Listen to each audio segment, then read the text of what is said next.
Well, it is noon now, so we can get started here. Thanks for joining this ITE Wisconsin Safety Council meeting. I'm Christian Sternke, one of the co-chairs of the group, along with Dan Brugman.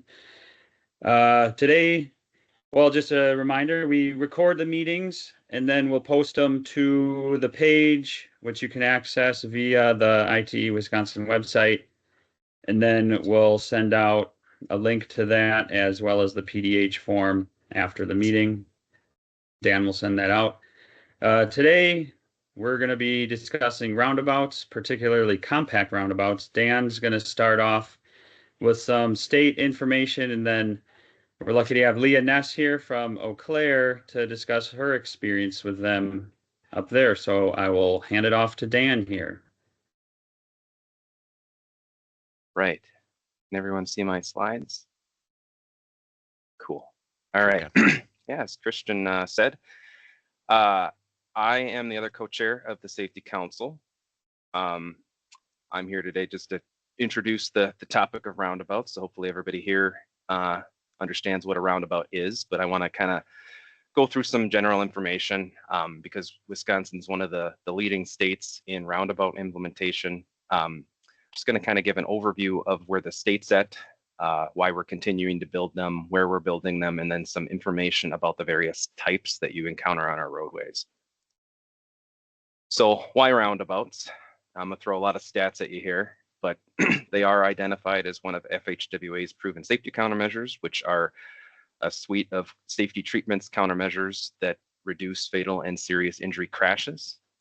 Wisconsin studied these roundabouts in many different ways, which I got a lot on the screens, but basically the main takeaway from the stats is they significantly reduce those fatal and serious crashes due to that changing of that impact angle.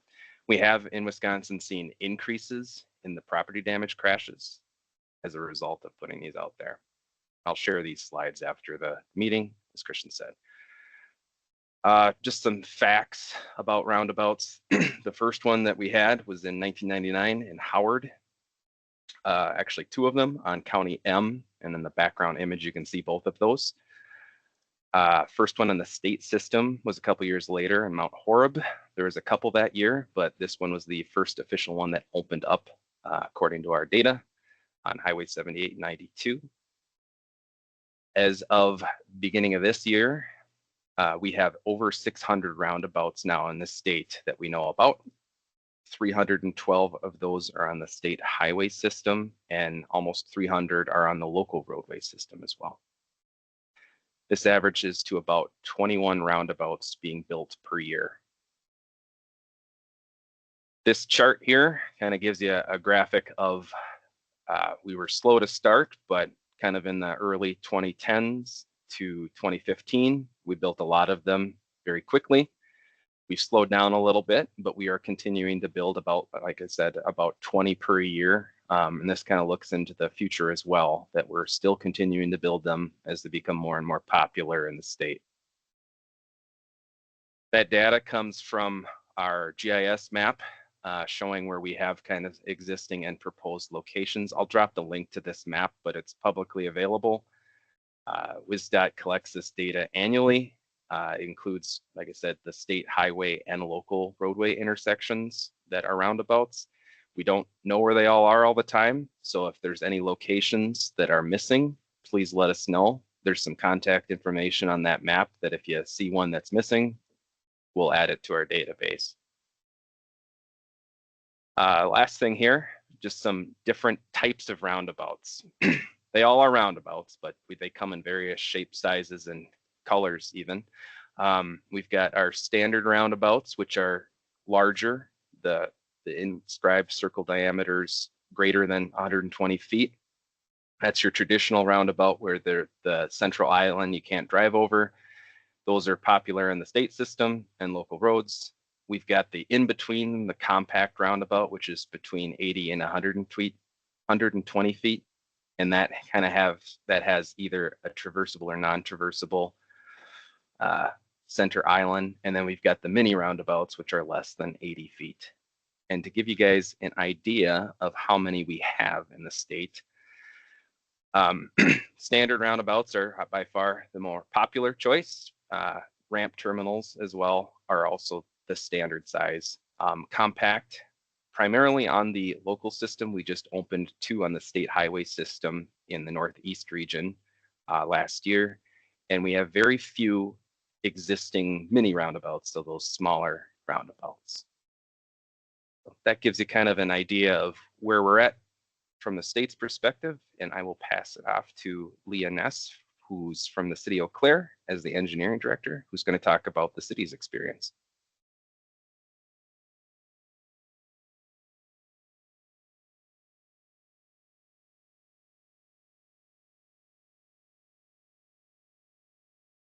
All right, can you guys see my slide presentation? Yep, sure can. Yep. All right, wonderful. I'm Leah Ness. I am the city engineer at the city of Eau Claire, and I've been here for about 12 years. Prior to starting at the city of Eau Claire, I was in the consulting world for about 12 years, and primarily focused in transportation, traffic engineering, intersection design, and roundabout design. I participated many years in the ITE National Roundabout Committee and really developed a passion for roundabout design and implementation and tried to carry that over to the city of Eau Claire. Eau Claire is located in the northwestern part of Wisconsin. If you don't know, we have a population just over 70,000. We are home to the University of Wisconsin, Eau Claire, Chippewa Valley Technical College, and Emmanuel Lutheran College. Eau Claire is known for a regional shopping area, an arts district. And then locally, we have just over 385 miles of city streets, and are known for our paved trail system for bicycling and being a bicycle and bridge destination. So roundabouts within the city of Eau Claire.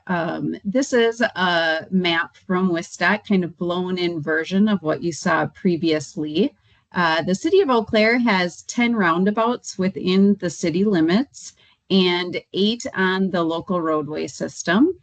You can see just south of I-94 on US 53, there's a multi-lane roundabout on DOT's system, and then also on 312 just east of 53 we have a single lane roundabout with Black Avenue. Otherwise, there's a couple circles that look as if they're in the city of Eau Claire. They're actually in Altoona, our neighbor to the east. And if you go further north of Eau Claire in Chippewa Falls, they also have roundabouts. So if you're in the area looking for roundabouts to look at, this map is a great indicator of where you will find different roundabouts. And then also I want to touch base on the purple diamond, which is located on the northern part of the city of Eau Claire at the intersection of County Line Road and Jeffers Road. And that is a proposed roundabout that's not included in our 10 roundabouts there to be constructed in 2026. So kind of a timeline of our roundabouts constructed within the city. The first roundabout was constructed in 2005 at a local intersection near the university. And there have been revisions to this as time has gone on. We've made some signing changes, but really that was the first single lane roundabout installed. And then in 2007, we had 2 roundabouts. One on our local system, Gulf Road and Rudolph Road by the city of Eau Claire, and a developer installed the Rosewood Lane Sherwood Boulevard single lane roundabout. In 13 and 08, the 2 roundabouts on the US or US system and state trunk highway system were installed. And then in 2019 is when the city did the State Street Corridor project, which implemented a dual lane roundabout at State Street and Lexington Boulevard, and then the mini roundabouts at Hamilton Avenue and MacArthur Avenue. Moving forward, we've continued to construct a single lane roundabout at Platt and Oxford in our Cannery District, which is just north of the downtown and a business neighborhood area. And as mentioned previously, looking at a single lane roundabout in the future at County Line and Jeffers Road. This was touched on a little bit earlier, but why is the city of Eau Claire really promoting and implementing roundabouts? It's for the safety and the operational impacts that they have at different locations. So lower severity crashes, the Lexington and State Street intersection, that had a really high crash rate at that location. There was a lot going on, a lot of turning movement, angle crashes, that with the implementation of a multi-lane roundabout at that intersection, we've been able to really reduce the severity of crashes and lower the overall number of crashes since that installation was complete. We look at lower travel speeds. A lot of times in several situations, we've looked at transitioning from kind of a business district into a residential area, or in the middle of a residential area to help slow speeds and maintain operations at intersections. We'll talk about the traffic volumes at MacArthur and Hamilton along State Street related to that. Maintaining the operations was something that we heard significantly during our outreach with the State Street project. And as a result of implementing roundabouts, we've improved pedestrian crossings with reducing those number of conflicts. So to focus on the State Street roundabout project, it was an overall corridor project that was about 1.5 miles. It extended from the southern city limits into the campus, lower campus of UW Eau Claire. It included several neighborhood associations, the 3rd Ward, Putnam Heights neighborhood, the university, and it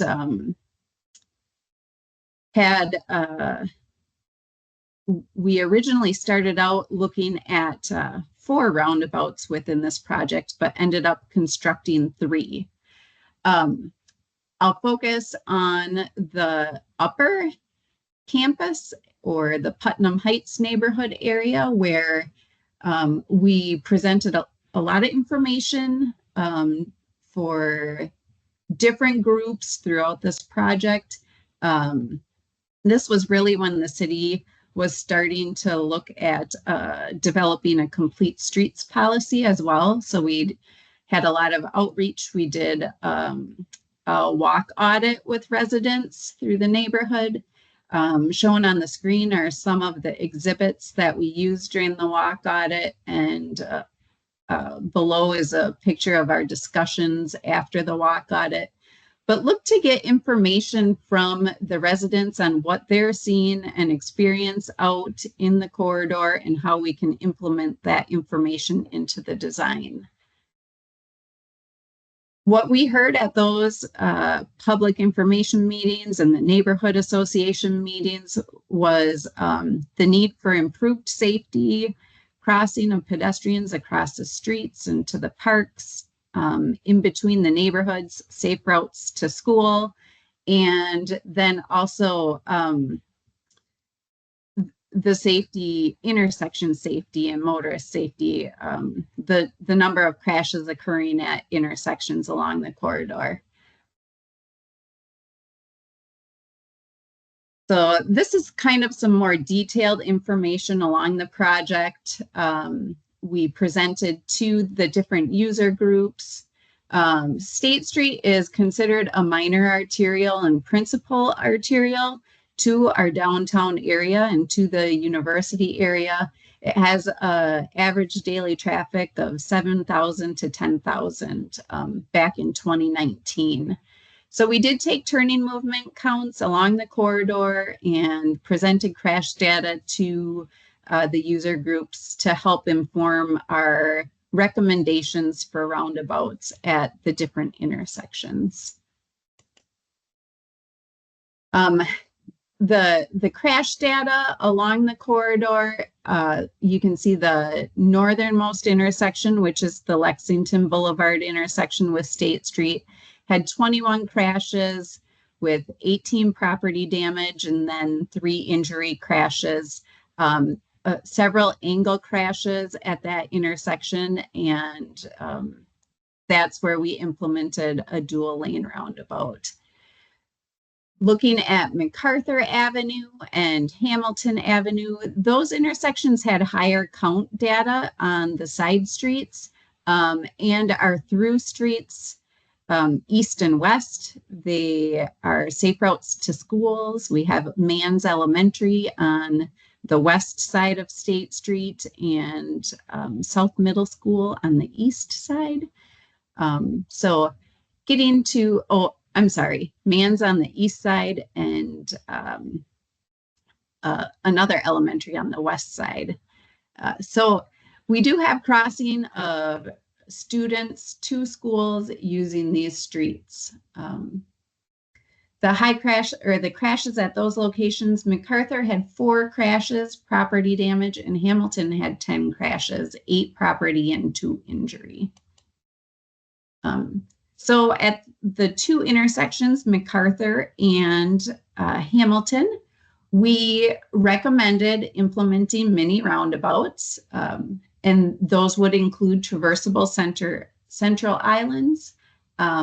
The truck percentage on State Street is fairly low. It's and mini roundabouts are recommended for 4% or less truck percentage traffic.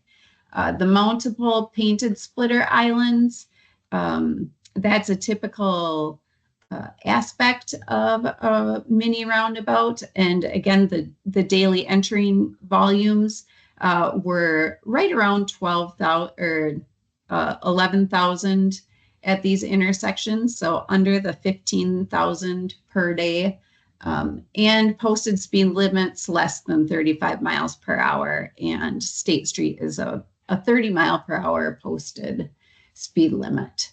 So we thought that these would be good alternatives for intersection control at the 2 locations. We were restricted with right-of-way at these locations as well. So that is another reason that we looked at implementing a more compact roundabout at these locations. So some lessons learned as we implemented, constructed, and as we're moving forward, monitoring the intersections is really right from the get-go, monitoring the specifications and the installation of what's being constructed out in the field. Here you can see a plan sheet for the State and MacArthur compact roundabout. The curb and gutter is called out as a 4-inch sloped 36-inch curb and gutter. The central island is called out as colored and stamped concrete pavement. It doesn't give a whole lot of detail on the color. Going back into the specifications for the project, our inspector probably could have found, we've typically used in the past the WISDOT red coloring for concrete pavement and central islands for the truck aprons.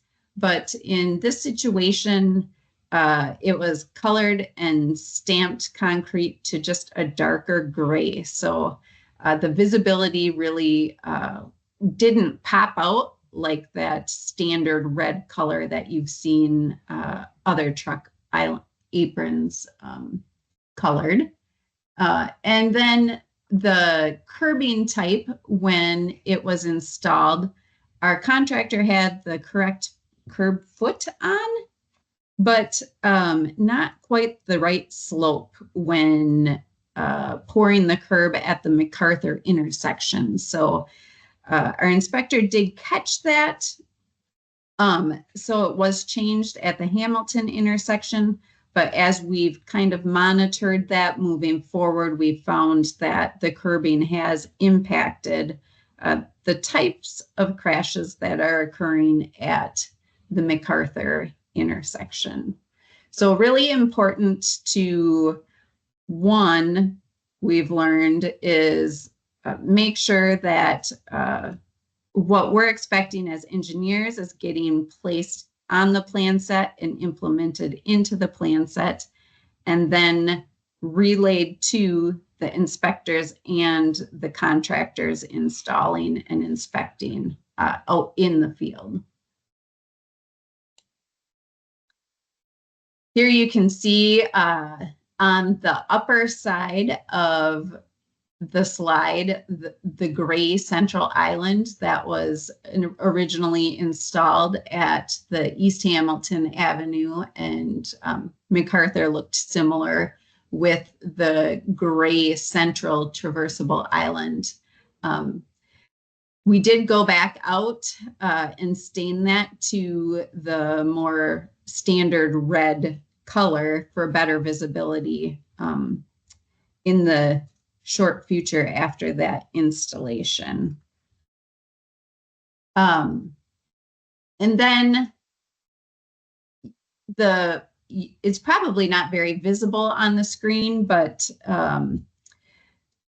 the original installation of the roundabouts also had just white dashed pavement marking around the central island.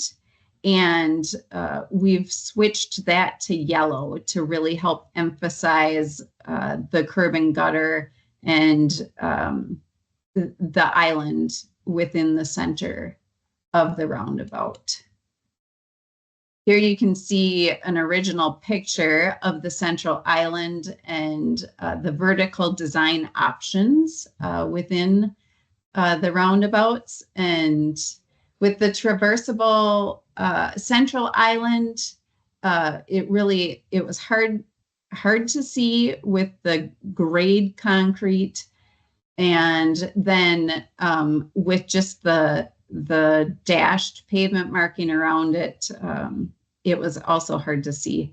That slope of that central island, the curb and gutter going to that, was adjusted at the Hamilton intersection, but it's pretty steep actually at the MacArthur intersection, and that's something that the city is most likely going to be adjusting moving forward based on the crashes that we're seeing there. I'll touch on that a little more in future slides here.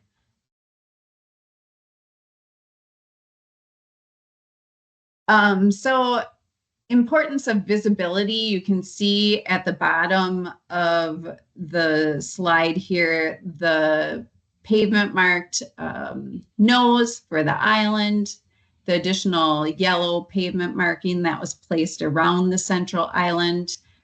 These pictures don't show the stained central island, but that has been implemented as well.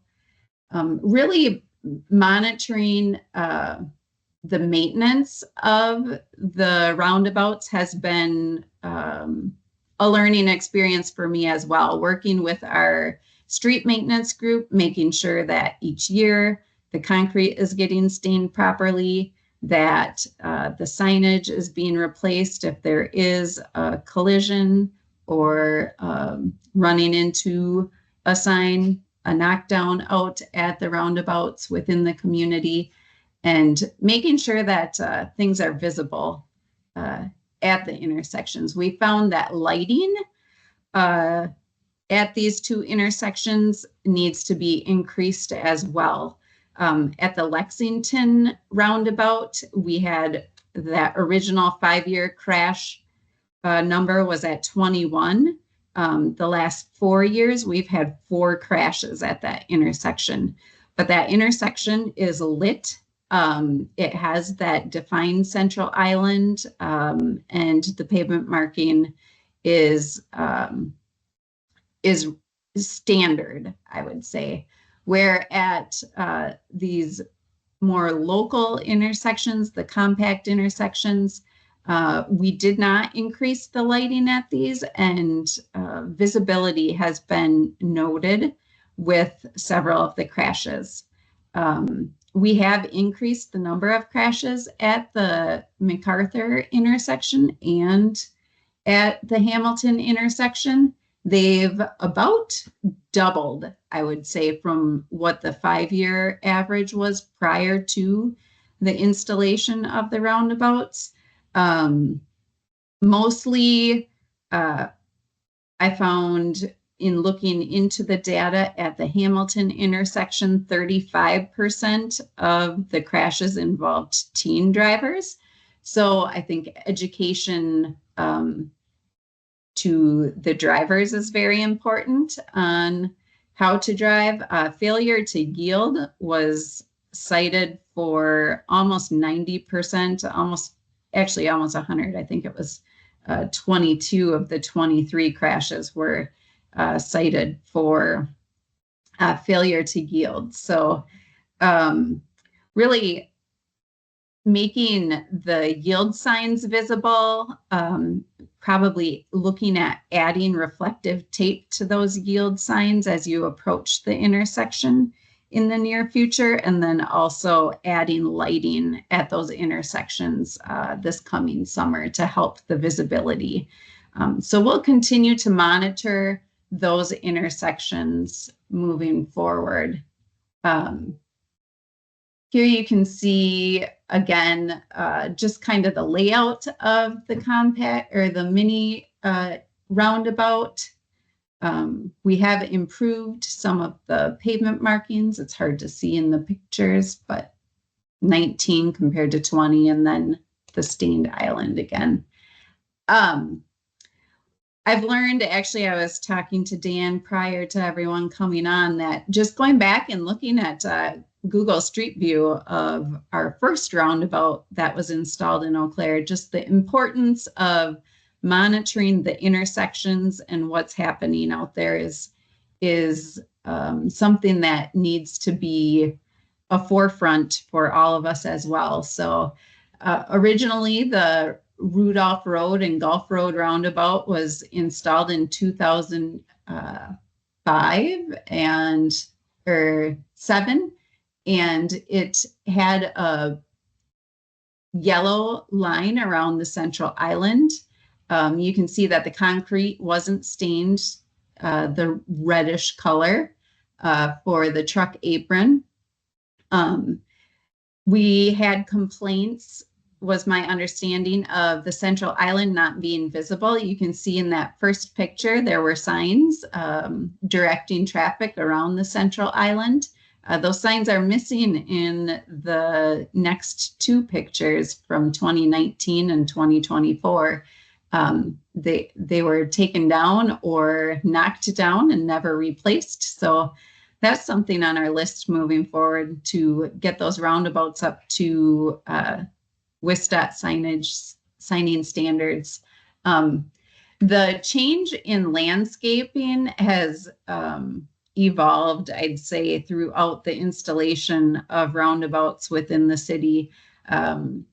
Originally on the Gulf Road, it was just grass in the central island, and there were several just drive-through right over the grassed area, straight through the intersection when that roundabout was first installed. So to help alleviate that, there was more of a mound placed and some shrubs. Well, the shrubs that were placed out in the central island became very overgrown and dead spots within them. So we've really gone to a hardier plant that can withstand salt use in the winter, and have found that we've installed that in 2 or 3 different roundabouts for landscaping now, and have had pretty good luck with the change in landscaping and it being a little less maintenance, but more attractive entry into the neighborhoods using that. But I would say kind of monitoring what's happening at the intersection over time and making sure that you're not losing the pavement marking when a resurfacing project goes through, or signage due to knockdowns, or landscaping changes. That's something to keep in the back of your mind as you monitor your intersection control annually. So continued education is something that I would say is a big lesson learned, not just internally through presentations like this or updated codes, but getting it out to your engineers, your technicians, your street maintenance groups, helping them understand why you're placing the signage, the landscaping, the pavement markings that you are, and the need to maintain those. Externally, as I had mentioned, doing as much outreach as possible to younger drivers. I know I have a younger driver that is just starting to drive, and we've talked about roundabouts quite a bit, and it's interesting to hear how her friends view roundabouts versus how she views roundabouts. So good to talk with younger groups if you're able to get out there and do some driver education about how to drive through roundabouts. And I think it will spread. Talking with my daughter, she's told me that she's told her friends how to drive through roundabouts, and word spreads, right?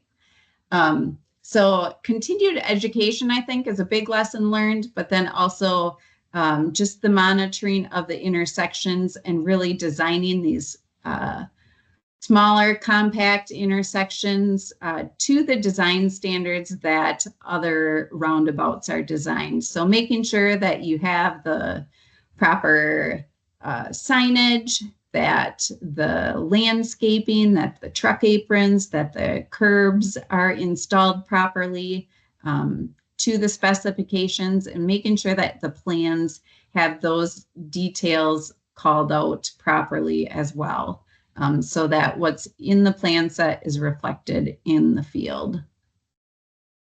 And then as you move forward, making sure that you're monitoring those intersections. As I had indicated with that first roundabout, I've actually driven through there several times, and it just dawned on me looking at the pictures side by side that the signage was missing. Going through it every day, people are slowing down. We're not having crash issues out there, but it's not up to standards without having those signs there. So looking to keep the intersections at the current standards is, and making needs for or adjustments as needed moving forward with those intersections. With that, I can take any questions if anyone has anything.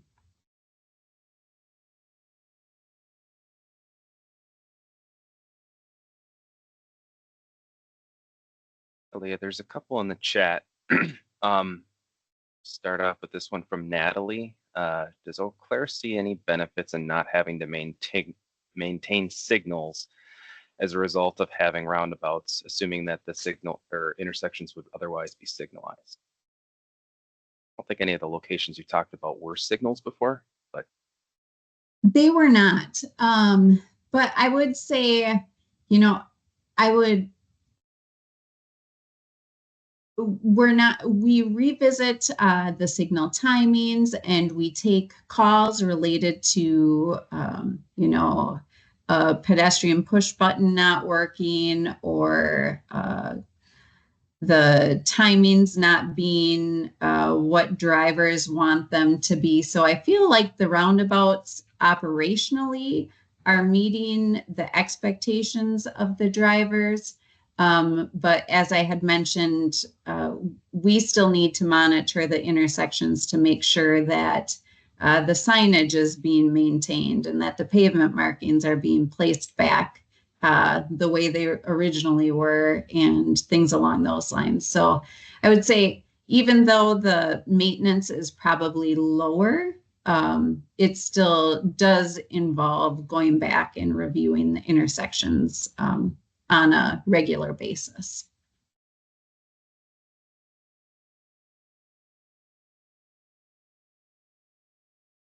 Then Joe asks, did you see any issues with moving the pedestrian ramps 15 feet to 20 feet out from the intersection to accommodate the advanced crossings with the mini roundabouts on State Street? Do you see do pedestrians generally use those crosswalks?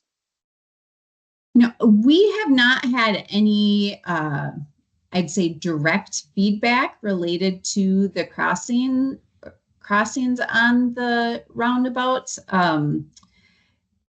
But we have not gone out to solicit or ask those questions either. So.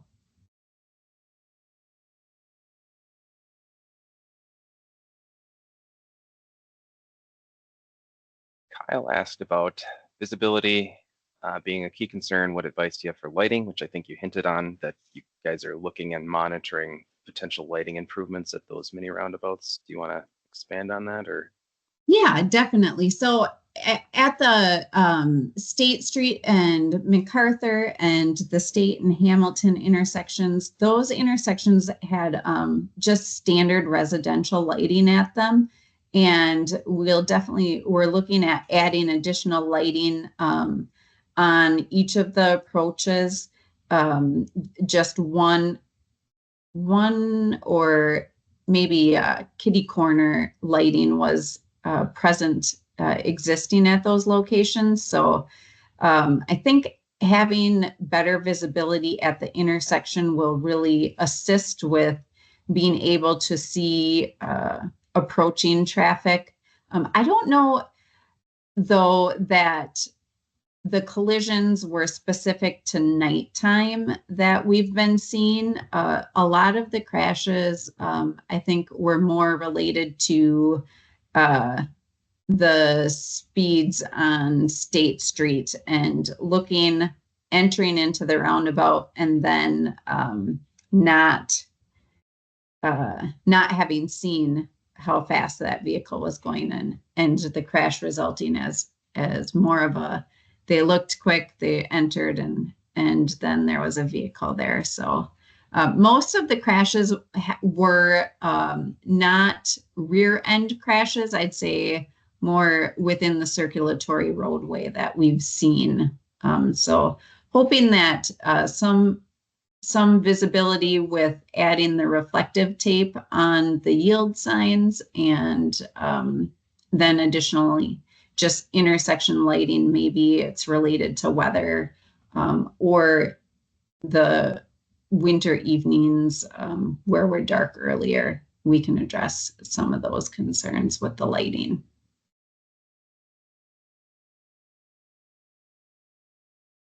Speaking of weather, there were two questions related to winter weather.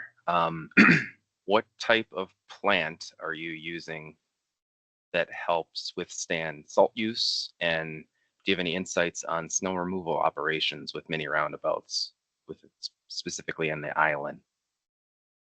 So I'll start with the snow removal. Our snowplow drivers do the circulatory roadway first, and then they work their way inside and push the snow out of the intersection. So it does end up, going along the boulevards on Hamilton and State or MacArthur. So it is pushed out of the intersection. That is one thing that with the design of the Menominee Street roundabout, we really took into consideration was the snow storage, and also at that location, we have private entrances as one of the legs. So working with the property owner for snow removal as well was a consideration with snow removal. Related to the plantings, we've found that some grass, like the grasses have really worked well, and kind of like we originally or that kind of the second bush that you saw on the Rudolph and Gulf Road was more of like lilac bush. Those we had issues with. They looked really nice for a while, but then just really had looked kind of dead throughout and weren't very salt tolerant. I would have to go into our planting plan. That is something that I could get out, but we did work with our landscape specialist, a couple different ones from consulting firms, and then also with our parks specialists or landscape architects that work within our parks to find appropriate plantings for the Central Island.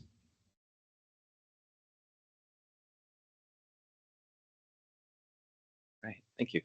There was a question which I answered in the chat, but just for the benefit of the group, because then I'll lead into this other question about crashes.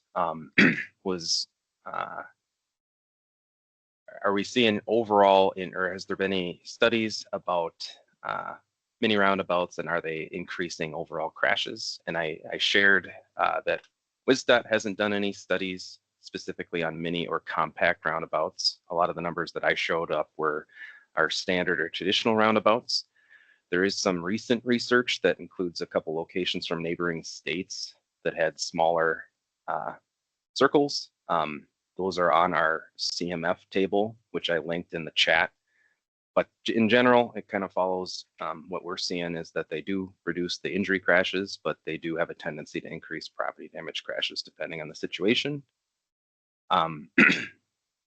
Hopefully that answers that question. But there was a question about, you mentioned crash types with different curb slopes. And if you could elaborate on that a little bit more. And Yeah, John Davis asked that question. So if, John, I don't know if you have anything you want to ask specifically.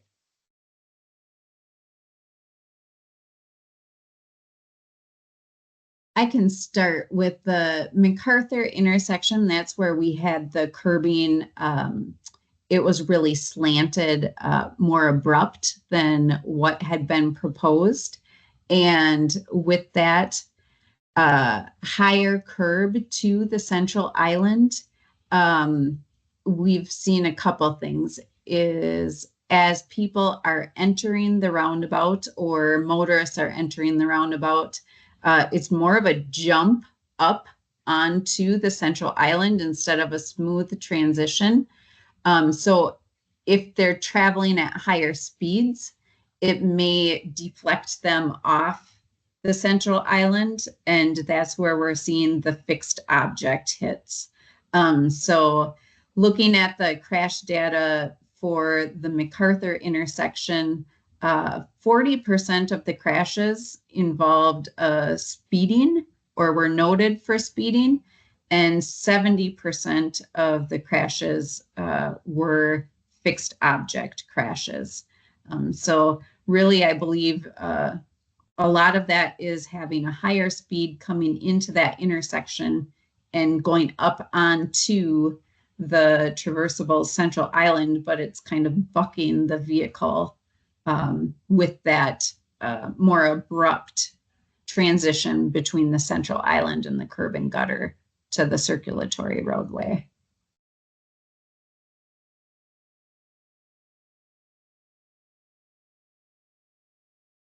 Thanks. Brian asks, how has yielding compliance been on the mini roundabouts compared to the larger ones?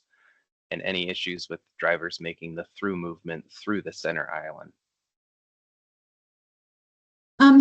We have not done any specific studies on yielding compliance, just from general observations and calls coming into our office. I could say that, I have heard from residents that people on State Street, where previously State Street, the rest of the intersections along State Street besides these locations are State Street is the through street and the side streets are stopping. So I have taken calls that people are not yielding going north and south on State Street, entering into the roundabouts, or at MacArthur and Hamilton, where Lexington, I believe, with the curvature and it being multi-lane, we are having better compliance at that location. More of the visual coming up to the central island. And then also, if you're coming from the north, going southbound at that intersection, you're actually going up a hill, and then it's a pretty significant curve to the right as you enter. So vehicles are slowing, just coming up the hill and entering there. It is kind of a weird transition, I'd say atypical maybe, at that intersection to the west on Lexington. And so the outer lane going southbound sometimes does not yield for circulating traffic. So we did increase the yield signage there and made some pavement marking adjustments to try to assist with that as well after the original installation.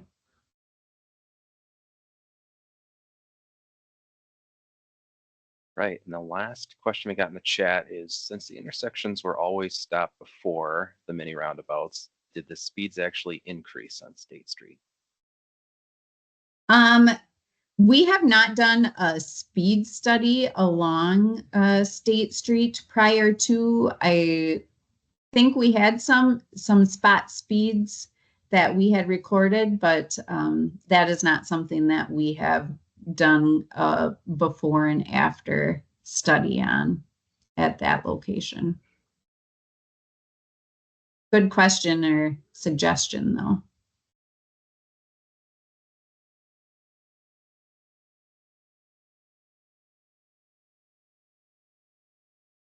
Any more questions for Leah? Feel free to unmute if you'd rather not type it out.